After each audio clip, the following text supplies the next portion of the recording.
જૂનાગઢમાં ભાજપના કોર્પોરેટર સહિત 4 વ્યક્તિઓ સામે ગુજસી ટોક એક્ટ હેઠળ ગંભીર ગુનાઓની નોંધણીથી રાજકીય અને વહીવટી વર્તુળોમાં ખળભળાટ મચી ગયો છે.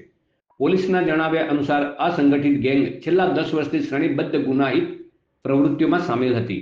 તેમના પર હત્યાનો પ્રયાસ, ખંડણી, શસ્ત્ર કાયદાનું ઉલ્લંઘન, જાનથી મારી નાખવાની ધમકી અને સાયબર છેતરપિંડી સહિતના અનેક ગંભીર ગુનાઓનો આરોપ છે. આ ગુનાઓ દ્વારા વિસ્તારમાં ભયનું વાતાવરણ ફેલાયું હતું. તપાસમાં જાણવા મળ્યું છે કે આ ગેંગ દ્વારા અત્યાર સુધીમાં 28થી વધુ ગુનાઓ આચરવામાં આવ્યા છે.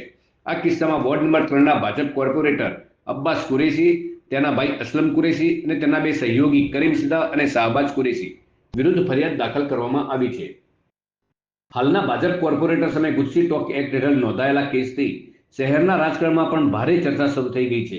जो ऑर्गेनाइज क्राइम सिंडिकेट है उनके खिलाफ गुजसी टॉक एक्ट के तहत कार्रवाई की जा रही है. उसी कार्रवाई के अंतर्गत ये जो जूनागढ़ में गैम्बलर गैंग के नाम से जानी जाती है, उसमें एक असलम इब्राहिम कुरैशी, अब्बास इब्राहिम कुरैशी, शहबाज जाफ़र कुरैशी और करीम आदम सीडा, इन चारों के खिलाफ में गुजसी टॉक के तहत गुना दाखिल किया गया है.